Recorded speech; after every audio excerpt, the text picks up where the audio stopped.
Today I'm showing you how we made crunchy chin chin with 3 kg of flour.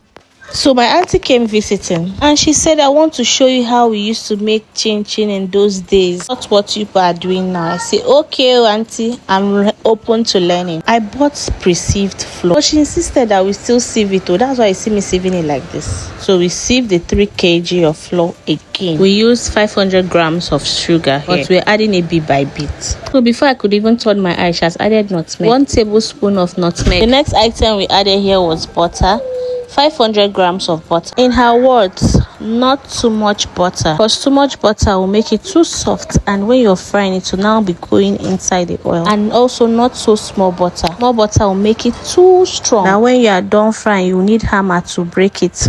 Anyway, we added our butter here and we're now turning it bit by bit. She said you have to mix this thing very well so that it will become the right consistency you need. Even if you have 500 grams of butter, you don't just have to put it immediately, everything. When you put small, you turn, you put small, you turn. That way you're able to, you can easily mix it up together. As you can see in the video, when she puts small, she will turn it. Put small, she'll turn it. That way it was better and easier. The next item we added here was baking powder.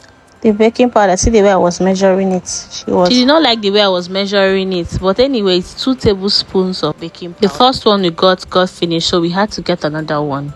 So that made it in total 2 tablespoons of baking powder for this quantity, and we have to mix it. As I'm mixing it very well to check if there's any lump. So I got the second spoon and put inside to make it a total of 2 tablespoons of baking powder. So after that, we had to start mixing. In this thing, you have to mix it very well so that you get that smooth texture. You don't want it looking very bad or something. The next item we used there was milk, and this is powdered milk, and we used 7 tablespoons of powdered milk. Because we want a rich chin chin, we have to put that 7 spoons of powdered milk, and we continued mixing it. Are you seeing how she's mixing it? As she's mixing it, she's trying to check if there are any lumps from any of those things we just put inside. So if there are any one, she will just use her hand and crush it. The next thing we are going to add is half tablespoon of salt. So we added half tablespoon of salt, and we still stirred it again to make it smoother. And for this production, we added 4 eggs. When you're cracking eggs, you have to be careful not to put in the bad ones inside, because one bad egg can spoil the whole production. The next thing we added was liquid milk, tin liquid milk. If you want that rich nature of your chin chin, you have to come all out. So this tin pig was also added. Now the next thing we added was little water. So you don't just put so much water inside. So when you put little water, you knead it very well like this. When you put water, you look at it, you knead it. Because if you put too much water, it will be too soft, and we don't want it to be too soft. This is where the work is because you have to turn this thing very well. When you're done with this, you'll get this particular consistency. Now transfer your dough to a smooth surface. If you transfer your dough to a smooth surface, get this roller. You didn't have the big one, that's why we're using this small one. But you can get this or bottle or anything that has this particular shape. Now you're going to pour small flour on that smooth surface. Then you get your dough and begin to make it flat. When you're making it flat, you have to be adding little flour at intervals if you're turning it, so it doesn't stick to the smooth surface of whatever thing you're working with. So when we have smoothened it to our desired choice, we cut out the edges, like the edges of the ones that are not smooth. When you cut out the edges, you can add it to the next one you're smoothing, like this one. Now brought out the second one and we started doing the same thing. Now get a good, place it on a very smooth surface. We placed it on, it was just going up and down. Anyway, it gave us what we wanted. This our roller was too short, it was kind of delaying us anyway, because we had to get that super smooth dough and also to make it flat, so that when you're cutting, it gives you that desired shape. So my auntie likes perfect things. I kept on telling her, auntie, it's okay now, let's just do it like this. She said, no, it's not okay, you have to still blend it more, you have to still smoothen it more. I said, oh, let's watch. So we kept on smoothing, and the next thing we did, we had to reduce the size because it was too big to cut because of the shape of this table we are using. If possible, use something larger than this to keep your dough. So when we're done, we had to start cutting it in long shapes like this. Now when you cut it in long shapes like this, you use either your chin chin cutter or your knife. If you don't have chin chin cutter, see, we are using knife here. The next thing is to choose your desired shape. If you want it long, you cut it long. If you want it short, you cut it short. If you want it in medium shape like this one I'm cutting, fine. So either any size you choose, it's better to differentiate it. If you're doing this size, you leave it on this size, maybe in a pan, then you cut another size in another pan. That way you don't mix it, because if you mix all the sizes together, some may be done and some will not done, and it will be difficult for all of them to have that even look. So it's advisable that if you want to do long ones, do it in a different pan.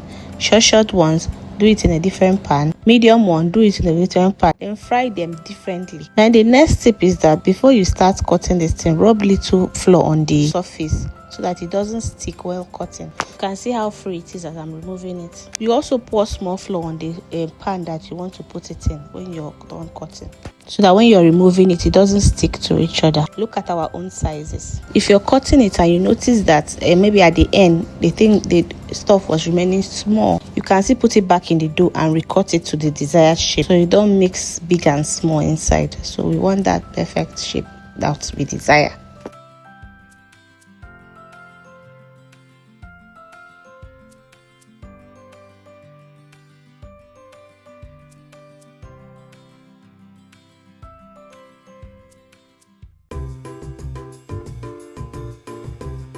So here we're now done with our first pan. If you can look at this pan, you see how widely spread it is. We didn't jam pack it together so that it to be easy to fry. Now this is our next dough. We have to put the same procedure, pour a little flour on the surface. Start smoothing it. You're smoothing it, and any rough area you keep on making it better, and you can cut out the excess part at the edge, the rough part at the edge.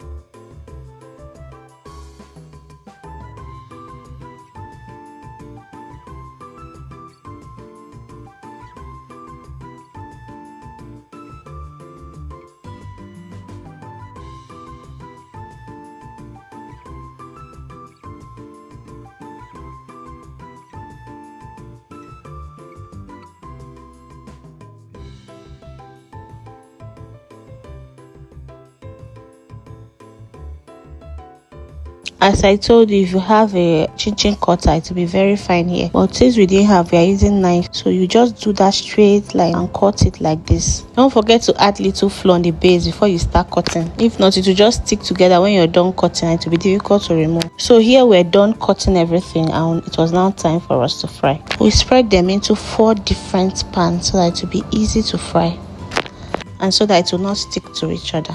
Now before you start frying, get a frying pan that is big and deep too. Then add enough oil to it. After you've added enough oil, now you are going to wait for this oil to be very hot. Now when it's hot enough and you feel that it's okay, it's hot enough, then you start frying. Start putting your chin chin inside. You are putting it little by little inside the oil. Then you allow it to start frying.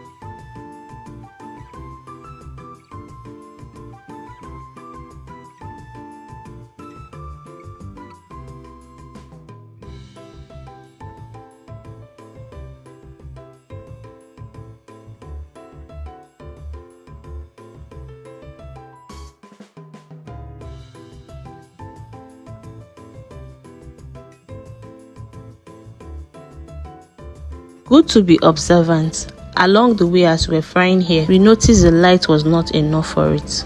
That way the chin chin was now kind of looking soggy inside the oil. We had to move it to a better cylinder that will light up very well. And this one was better. It was faster and better. But now you don't need too much fire and you don't need too slow fire. You just need to be controlling it. My auntie was already saying, hey, this thing has spoiled our production. Look at how it's looking. My people, look at this chin chin. Is it not brown enough? Look at it, it's not brown enough. She said, it's not fine, it's not looking nice, it's not hard stuff. I said, this was the first one we did, and still she said it wasn't as perfect as she wanted it. For me, I like this look. If I want to buy chinchin, my chinchin must have this look. Oh, if it's too white, I don't like it. It being like this, it's actually very crunchy. Crunchy, I mean, not too hard, not too soft. It was just there and nice.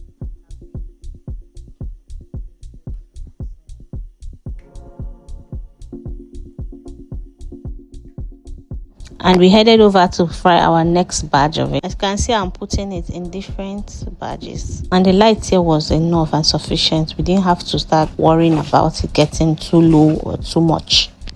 We're controlling it.